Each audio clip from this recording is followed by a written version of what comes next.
आओ मुकाबला करो, यही अयोध्या में आपके बीच। आओ। अयोध्या हमेशा से भारत की सांस्कृतिक और राजनीतिक धड़कन का केंद्र रही है। जब भी यहाँ कोई राजनीतिक नेता आता है तो उसका संदेश पूरे देश में गूंजता है। इसी कड़ी में अब भीम आर्मी के प्रमुख और आजाद समाज पार्टी के नेता चंद्रशेखर आजाद ने हाल ही में अयोध्या में एक ऐसा बयान दे दिया जिसने सियासी हलचल तेज कर दी है। खबर ये आई है कि चंद्रशेखर आजाद को अयोध्या में घुसने की धमकी दी गई थी, लेकिन उन्होंने डरने के बजाय दो टूक जवाब दिया और कहा, आओ मुकाबला करो, अयोध्या में ही आकर करूंगा चैलेंज।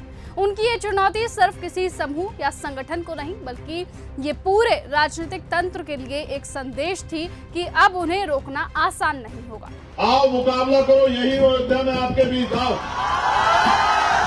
मैंने इतिहास पढ़ा है, मैंने भीमा कोरेगांव का भी इतिहास पढ़ा। मैं अंग्रेजों के चाटुकारों को सावधान कर रहा हूं कि सतर्क रहें, सीमा ना लांगे वरना परिणाम अच्छे नहीं होंगे। आप भी संवैधानिक मर्यादा में रहो, वरना इतिहास ही नहीं भूगोल भी बदल दिया जाएगा। इस बात को याद रखें। चंद्रशेखर आजाद ने अपने संबोधन में भीमा कोरेगांव की लड़ाई का जिक्र किया और महाराजा बिजली पासी जैसे योद्धाओं की परंपरा को याद किया। उन्होंने अंग्रेजों के चाटुकारों की ओर इशारा करते हुए कहा, मैं चेतावनी देता हूँ, सतर्क रहो, नहीं तो इतिहास ही नहीं बल्कि भूगोल भी बदल जाएगा। उनकी ये बात का सीधा आशय ये था कि अगर दलितों, पिछड़ों और वंचितों वर्ग के लिए अधिकारों को कुचला गया तो ये संघर्ष और बड़ा स्वरूप ले सकता है। ऐसे में चंद्रशेखर आजाद अपने भाषण में भारत के संविधान का हवाला देते हुए ये कहते हैं कि हर नागरिक को ये अधिकार है कि वो देश के किसी भी कोने में जाकर अपनी बात रख सके। उन्होंने साफ कहा कि लोग उन्हें अयोध्या में रोकने की कोशिश कर रहे हैं, वो सिर्फ गलत फहमी में जी रहे हैं। चंद्रशेखर आजाद ने अपने भाषण में भारत के संविधान का हवाला दिया और कहा कि हर नागरिक को ये अधिकार है कि वो देश के किसी भी कोने में जाकर अपनी बात कहीं भी रख सकता है। साथ ही सबसे अहम बात ये रही कि चंद्रशेखर आजाद ने सीधे तौर पर उत्तर प्रदेश के मुख्यमंत्री योगी आदित्यनाथ की सरकार पर निशाना साधा।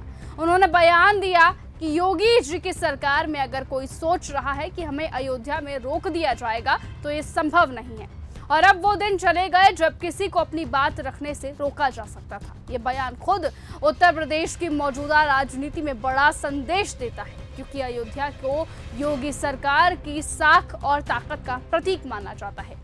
ऐसे में चंद्रशेखर आजाद का ये तेवर सीधा सीधा चुनौती की तरह देखा जा रहा है।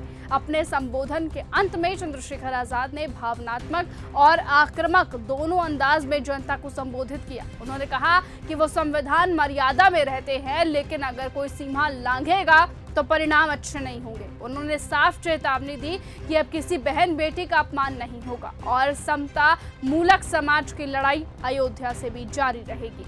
अयोध्या की यह घटना केवल एक बयानबाजी नहीं बल्कि आने वाले समय की राजनीतिक दिशा का एक संकेत है।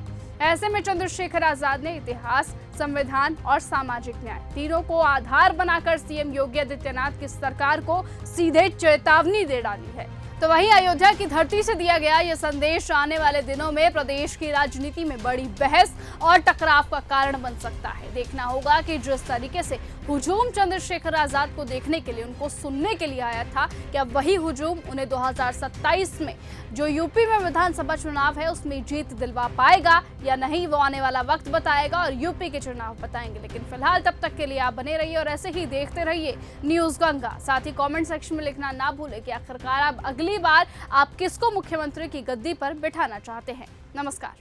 अगर आपको यह हमारा वीडियो पसंद आया हो तो इसे लाइक और शेयर करना बिल्कुल ना भूलें। साथ ही हमारे चैनल न्यूज गंगा को सब्सक्राइब और फॉलो जरूर करें ताकि देश और दुनिया की हर बड़ी खबर आप तक सबसे पहले पहुंचे।